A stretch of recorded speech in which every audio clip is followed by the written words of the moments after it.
요즘 은행 가셔서 돈 맡기거나 찾으실 때 예전이랑 느낌이 많이 다르시죠? 창구 직원이 묻는 질문도 많아지고 뭔가 하나하나 확인하는 게 귀찮게 느껴지실 수도 있습니다. 그런데 여러분, 이거 단순히 절차가 늘어난 정도로만 생각하시면 안 됩니다. 괜히 질문 하나 대충 답했다가 나중에 내 돈인데도 제대로 못 쓰게 되는 경우가 실제로 일어나고 있습니다. 특히 우리 같은 60대 이상 세대는 평생 성실하게 모아온 돈을 자녀들한테 써주고 싶은 마음이 당연히 크십니다. 결혼 자금도 도와주고 싶고 집 마련할 때 보탤 수 있으면 보태주고 싶으시잖아요. 그런데 그 과정에서 은행 창구에서 어디에 쓰냐고 물어볼 때 그냥 생활비라고 답하시거나 대충 넘어가시는 분들이 정말 많으십니다. 이게 나중에 어떤 문제를 만드는지 아십니까? 몇 년 뒤에 자녀분이 집을 샀거나 큰 돈을 움직일 때 과거 여러분이 찾았던 현금 기록이 한꺼번에 묶여서 증여 의심을 받게 됩니다. 그때 가서 아니라고 설명하려고 해도 기록이 없으니까 입증이 안 되는 겁니다. 저는 25년 넘게 노후 자산 흐름과 금융 분쟁 사례를 분석해 온 생활금융 연구자 김도현입니다. 그동안 현장에서 수백 건의 억울한 사례들을 직접 봐왔습니다. 정말 성실하게 살아오신 분들이 말 한마디 잘못해서 국세청 조사 대상이 되고 자녀한테까지 피해가 가는 걸 너무 많이 봤습니다. 그래서 오늘은 은행 창구에서 절대 아무 생각 없이 대답하면 안 되는 말이 무엇인지, 그리고 은행원도 국세청도 고개를 끄덕일 수밖에 없는 현실적인 대응법을 여러분께 제대로 알려드리려고 합니다. 지금 이 순간에도 많은 분들이 은행에서 이런 질문 받고 계십니다. 오늘 찾으시는 돈 어디에 쓰실 건가요? 누구한테 주실 건가요? 무슨 용도인가요? 이런 질문들 말입니다. 여러분은 이럴 때 어떻게 대답하고 계신가요? 혹시 귀찮아서 그냥 생활비라고만 답하시진 않으셨나요? 댓글로 여러분의 경험 한번 남겨주세요. 얼마 전에 지인 어르신 한 분이 저한테 급하게 연락을 하셨습니다. 전화를 받자마자 목소리부터 떨리시더라고요. 평생 성실하게 살림하며 조금씩 모아둔 돈을 자녀 결혼 앞두고 몇 번에 걸쳐서 찾으셨던 분이었습니다. 그때마다 은행 창구에서 어디에 쓰실 거냐고 물었고 그냥 귀찮아서 생활비라고만 답하셨다고 합니다. 특별히 문제 될 것 같지도 않았고 실제로 생활하면서 쓸 돈이기도 했으니까 그렇게 대답하신 거였죠. 이 이야기를 끝까지 들어야 전체 흐름을 알 수 있습니다. 68세 박정순 님이라는 분이셨는데요. 몇 년 뒤에 아들이 집을 마련하는 과정에서 문제가 생겼습니다. 과거에 현금으로 찾았던 기록들이 한꺼번에 묶여서 증여로 의심을 받게 된 겁니다. 세무서에서 연락이 왔고 증빙 자료를 내라고 했습니다. 그런데 박정수님은 그냥 생활비로 썼다고 했지만 어디에 어떻게 썼는지 기록이 하나도 없으니까 설명이 안 되는 거예요. 영수증도 없고 카드 사용 내역도 없고 그냥 현금으로 다 쓰셨으니까요. 그때 박정수님이 저한테 가장 많이 하신 말씀이 이거였습니다. 그땐 이렇게까지 될 줄 정말 몰랐다는 말씀이었어요. 내 돈 찾아서 내가 쓴 건데 왜 이렇게까지 증명을 해야 하냐고 억울해 하셨습니다. 그런데 여러분, 이게 지금 현실입니다. 예전에는 괜찮았던 게 지금은 안 통하는 겁니다. 또 다른 사례 하나 더 말씀드릴게요. 72세 이영호님이라는 분이 계셨습니다. 이분은 손자 돌잔치 비용을 도와주시려고 현금을 찾으셨습니다. 은행에서 용도를 물어봤을 때 그냥 경조사비라고만 답하셨어요. 구체적으로 누구 돌잔치인지 언제인지 이런 건 말씀 안 하셨습니다. 그러고 나서 2년 뒤에 그 손자 이름으로 된 예금 통장이 문제가 됐습니다. 할아버지가 만들어주신 건데 그게 증여로 잡힌 겁니다. 과거 경조사비로 찾았던 기록하고 시점이 비슷하니까 연결이 된 거죠. 이영호님은 정말 돌잔치 비용으로 쓴 게 맞는데 청첩장도 버리셨고 사진도 제대로 안 남기셨고 영수증도 당연히 없으셨습니다. 이런 일들이 지금 이 순간에도 계속 일어나고 있습니다. 여러분, 주변에도 비슷한 경험 하신 분들 분명히 계실 겁니다. 그런데 문제는 대부분 그때가 되어서야 알게 된다는 겁니다. 돈 찾을 때는 아무 문제 없이 넘어가니까 괜찮은 줄 알았다가 몇 년 뒤에 세무조사 나오고 나서야 뒤늦게 후회하시는 거예요. 여기서 구독 버튼 꼭 눌러주시고요. 좋아요도 함께 눌러주시면 정말 감사하겠습니다. 이 영상을 끝까지 보셔야 하는 이유가 세 가지 있습니다. 첫째는 지금 당장 여러분이 은행에서 어떻게 대답해야 나중에 문제가 안 생기는지 구체적인 방법을 알려드릴 겁니다. 둘째는 이미 과거에 이런 식으로 대답하신 분들은 지금이라도 어떻게 대비해야 하는지 실전 솔루션을 드립니다. 셋째는 자녀분들한테 돈 도와주실 때 세금 문제 없이 안전하게 하는 방법까지 정리해 드릴 겁니다. 이제부터는 은행이 왜 이런 질문을 하는지, 그리고 우리가 어떻게 대응해야 하는지 하나씩 제대로 짚어보겠습니다. 댓글로 여러분도 비슷한 경험 있으신지 한번 남겨주세요. 그럼 본격적으로 시작하겠습니다. 은행이 현금 출처를 묻는 진짜 이유가 6가지 있습니다. 이걸 정확히 아시면 왜 그들이 그런 질문을 하는지 이해가 되고 대응도 훨씬 쉬워집니다. 첫 번째는 고액 현금 거래 기록 때문입니다. 핵심 정보부터 말씀드리면 하루에 일정 금액 이상 현금을 입금하거나 출금하면 자동으로 기록이 됩니다. 이게 은행 직원 마음대로 하는 게 아니고 시스템에서 자동으로 잡히는 겁니다. 국내 금융당국 자료에 따르면 고액 현금 거래는 전산으로 관리되고 있고 일정 기준 넘으면 금융정보분석원이라는 곳으로 보고가 됩니다. 실제 사례 하나 말씀드릴게요. 67세 김성호님이라는 분은 단순히 돈 인출만 했을 뿐인데 나중에 조사받을까봐 밤잠을 설치셨습니다. 금액이 좀 컸거든요. 그런데 용도를 제대로 설명 안 하셨으니까 불안하셨던 거죠. 실천 방법은 이겁니다. 금액이 클수록 용도를 구체적으로 미리 준비하고 가십시오. 주의하실 점은 은행원이 의심해서 묻는 게 아니라는 겁니다. 시스템상 반드시 물어봐야 하는 절차입니다. 여러분은 이 기준 금액이 얼마인지 알고 계셨나요? 두 번째는 생활비라는 대답의 위험성입니다. 핵심 정보 말씀드리면 생활비는 가장 모호한 표현입니다. 뭐든지 다 생활비라고 할 수 있거든요. 세무당국 입장에서는 고액 현금하고 생활비라는 답변을 가장 주의 깊게 봅니다. 연구 결과 자료를 보면 증여 의심 사례 중에서 생활비로 답한 경우가 상당히 많이 포함되어 있습니다. 실제 사례로 72세 박정수님 이야기를 아까 잠깐 드렸는데요. 이분이 생활비라고 답한 기록이 나중에 문제로 이어졌습니다. 몇 년치 기록을 다 뒤져서 합산하니까 금액이 상당히 컸고 그게 자녀한테 간 거 아니냐는 의심을 받은 겁니다. 실천 방법은 명확합니다. 목적이 있는 지출은 목적대로 정확하게 말씀하십시오. 주의사항은 말보다 기록이 훨씬 중요하다는 겁니다. 나중에 입증할 수 있는 게 있어야 합니다. 혹시 여러분도 항상 생활비라고만 답하고 계시진 않으신가요? 세 번째는 자녀 관련 자금의 오해입니다. 핵심 정보를 말씀드리면 자녀에게 흘러간 현금은 증여로 의심받기 정말 쉽습니다. 특히 부모 세대에서 자녀 세대로 큰돈이 움직이면 세무서에서 예의주시합니다. 연구자료 보면 가족 간 자금 이동은 사후 추적 조사 대상 1순위입니다. 실제 사례로 69세 이영호님 경우를 보면 자녀 집 마련 시점 전후로 과거 현금 인출 기록이 문제가 됐습니다. 본인은 경조사비라고 했지만 시점이 겹치니까 연결된 겁니다. 실천 방법 알려드립니다. 경조사 관련해서는 청첩장이든 부고장이든 사진으로라도 꼭 남기십시오. 스마트폰으로 찍어두기만 해도 나중에 증빙이 됩니다. 주의사항은 기억만으로는 증거가 안 된다는 겁니다. 아무리 본인이 확실하게 기억하셔도 객관적 자료가 없으면 인정 안 됩니다. 자녀 일로 현금 찾으신 적 있으신가요? 네 번째는 보이스피싱 예방 문진 때문입니다. 핵심 정보 말씀드리면 60대 이상 고령층은 금융사기 보호 대상입니다. 은행에서 질문 많이 하는 게 귀찮으실 수 있는데 실제로 이게 피해를 막아줍니다. 금융감독원 연구 결과 보면 이런 예방 문진으로 실제 보이스피싱 피해가 크게 줄었습니다. 사례 하나 들어드리면 75세 최순자님은 급하게 큰돈을 찾으러 가셨는데 은행 직원이 계속 물어봐서 처음엔 짜증 나셨대요. 근데 나중에 알고 보니 보이스피싱이었습니다. 문진표 작성하는 과정에서 이상한 점을 직원이 발견해서 피해를 막을 수 있었습니다. 실천 방법은 차분하게 협조하시는 겁니다. 귀찮더라도 직원 질문에 성실하게 답해 주십시오. 주의사항은 화를 내시면 오히려 절차가 더 길어진다는 겁니다.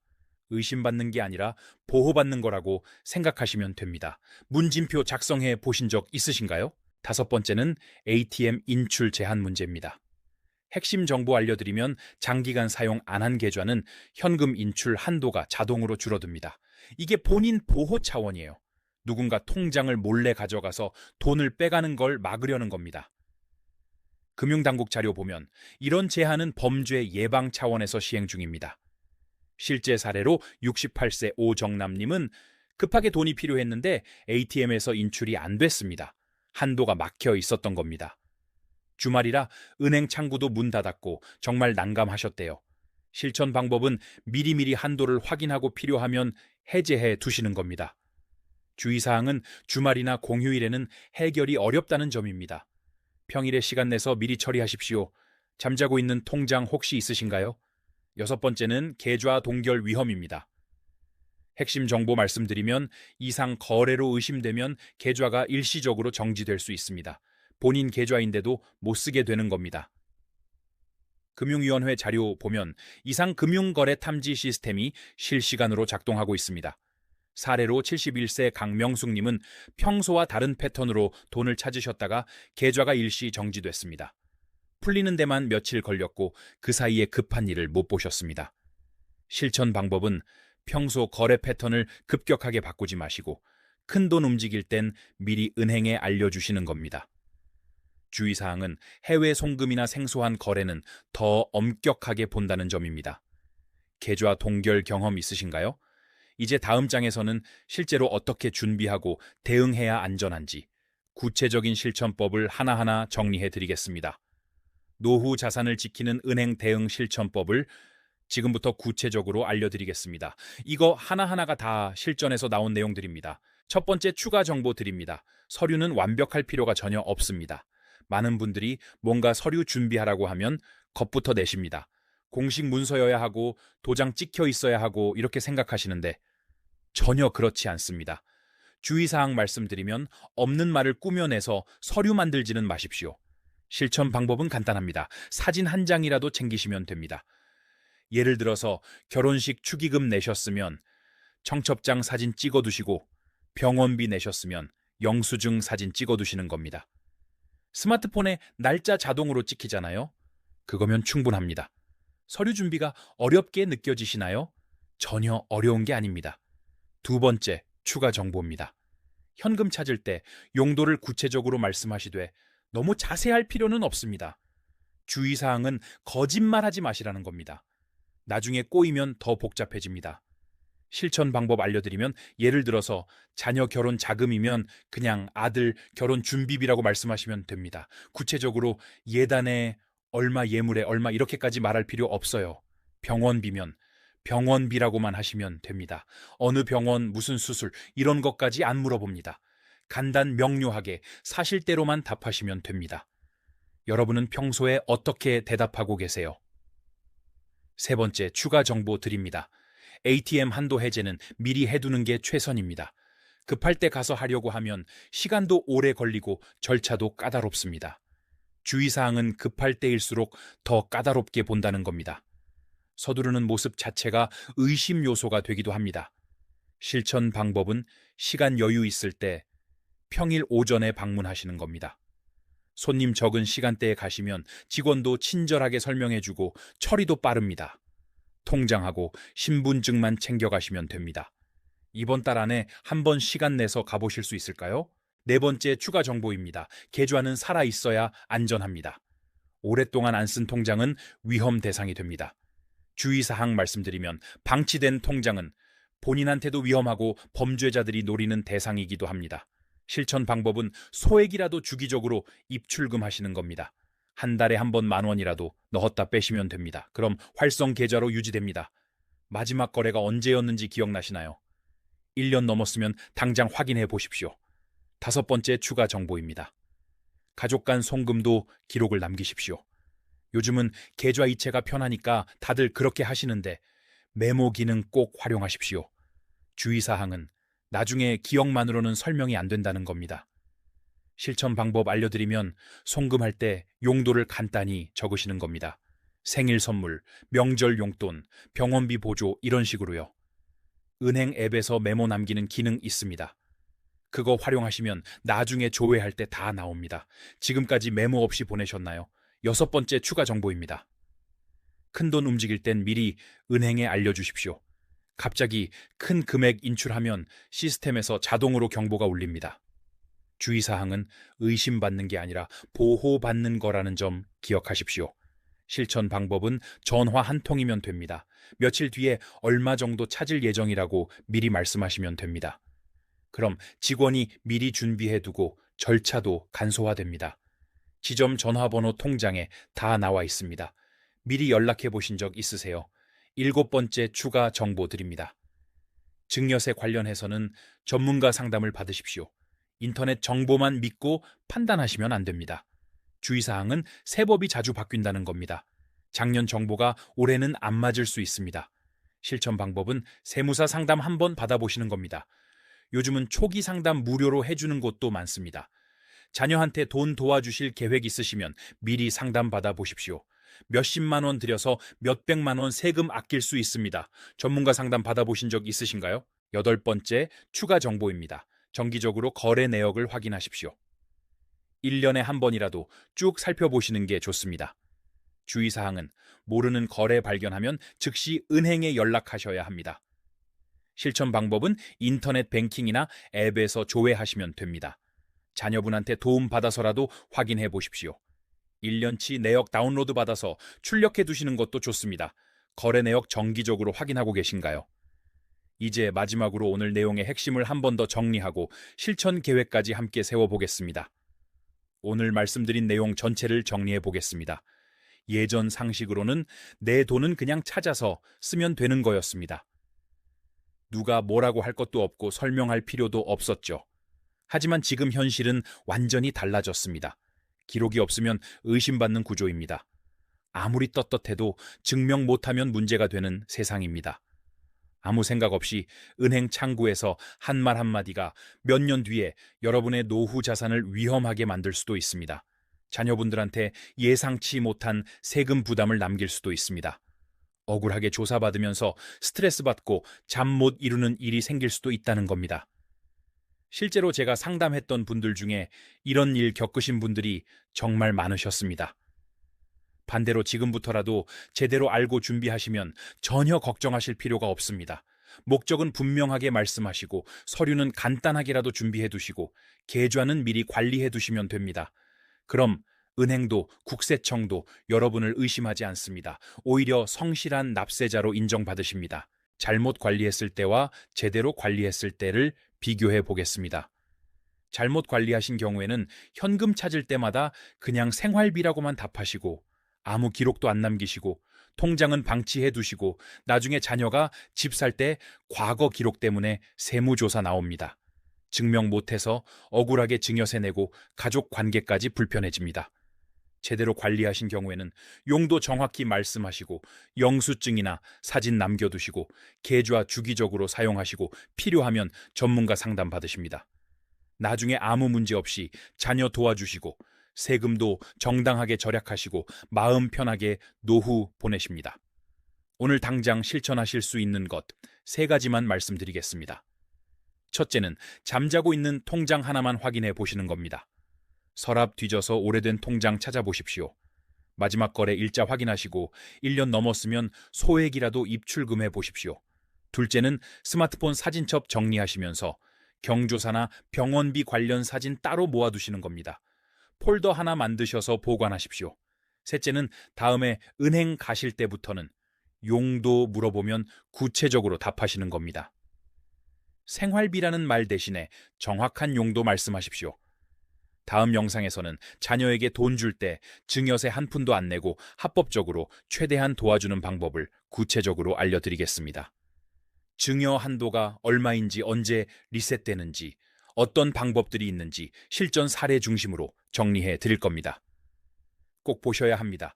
오늘 내용이 도움이 되셨다면 댓글로 여러분은 은행에서 어떤 질문이 가장 부담스러우셨는지 한번 남겨주세요. 그리고 주변에 비슷한 고민 있으신 분들께 이 영상 꼭 공유해 주시면 정말 큰 도움이 될 겁니다. 구독과 좋아요도 잊지 마시고요. 다음 영상에서 또 뵙겠습니다. 감사합니다.